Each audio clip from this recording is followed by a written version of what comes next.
hamshirachilikka kerak bo'lgan hamma narsalarni o'rgandik. Birinchi tibbiy yordam praktikalarga chiqdik. O'qil urish, osma o'qil ulash, odamlarga qanday yordam ko'rsatish, hammasini bildik. Sizlarga ham tavsiya etamiz. Hammasi zo'r, ajoyib bo'ldi. Biz bugundan quvonib turibmiz. Kelib, bemalol o'qib, sizlar ham shunday diplomlarni olib ketishlaringiz mumkin. Assalomu alaykum qadrli obunachilar. Bugun Yangibozor tumanimizda joylashgan kasb-hunarga o'qitish markaziga keldim. Hozir hamshiralik farmatsevtika bo'yicha dars o'tadigan Rilakam yoniga keldim. Evveldan qizlar tayyorlab keltirib berdi. Hozir ne gap so'z, necha qizlar tayyorlab turibdi, javob o'qitadi, shular haqida ma'lumot berib tushuntirib o'tamiz. Assalomu alaykum. Assalomu alaykum. Yaxshimisiz? Sog'. Yana bir bor tushuntirib o'ting. Mesxoningizni o'zgartiribsiz-ku? Ava. Necha bo'ladi bu yerda tartibi, o'qish jarayonlari? Bizlarda o'qish jarayoni shu 3 oy bo'ladi. 2 oy bizlarda o'qiydi, nazariy bo'lib, amaliy ham shuning ichida.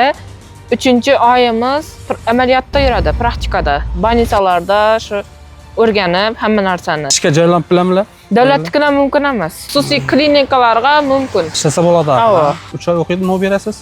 Forma, ukol dorilar, kitob, daftar, qaychi, jugut, temperaturani o'lchaytin, shunday narsalar beramiz. Hamma narsa o'zimizda. Osma o'qillar ham uradi, ha? Osma o'qol hammasini o'rgatadi. Yosh bolalarga tushib bilaman tomirlar. Yosh bolalarga endi bizlarda yosh bola yo'q amaliyotimizda. Uzr olsun endi ava. Больницаga borib, agar yosh bola o'rdirsa, o'rgansa bo'ladi uni.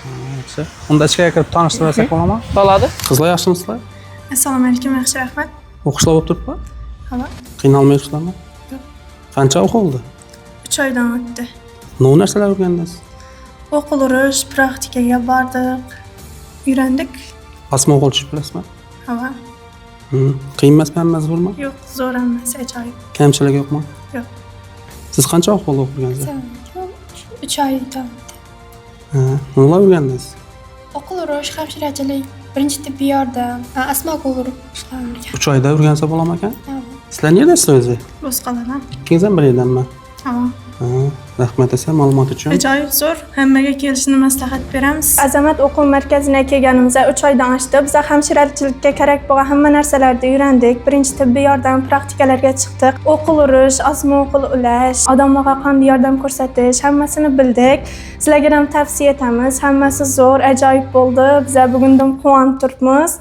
Kelib, bemalol o'qib, sizlar ham shunday diplomlarni olib ketishlaringiz mumkin. 4 oyda reklama etdik. Shu videoda ko'p odam kommentariyada yozib qolsa, "Eylar o'zing borib o'rganverdi.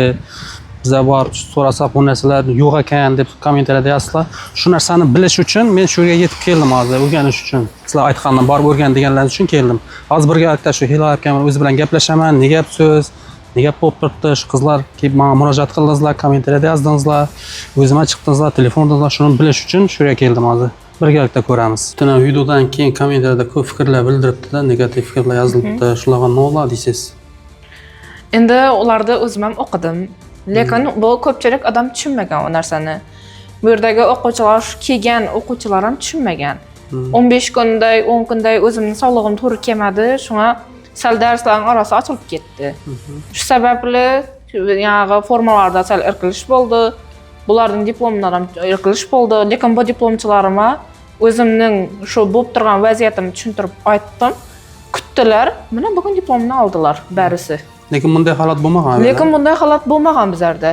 Qancha? Chunki bu 7-guruhim mening. 7 guruhdan beri hech qanday unday holat kuzatilmaydi. Bu yerda tushunmovchiliklar sababli har xil fikrlar, har xil mishmishlar bo'lib ketgan. Endi odam kelib turib boshda u kelib o'qib, undan keyin bilsa bo'ladi o narsani. Prosta shu o'rtada 10-15 kun mening o'zim sog'lig'im to'g'ri kelmadi, shu sababli hamma narsa kechikib ketdi. Shunga noto'g'ri tushungan. Ha, shunga noto'g'ri tushunishdi.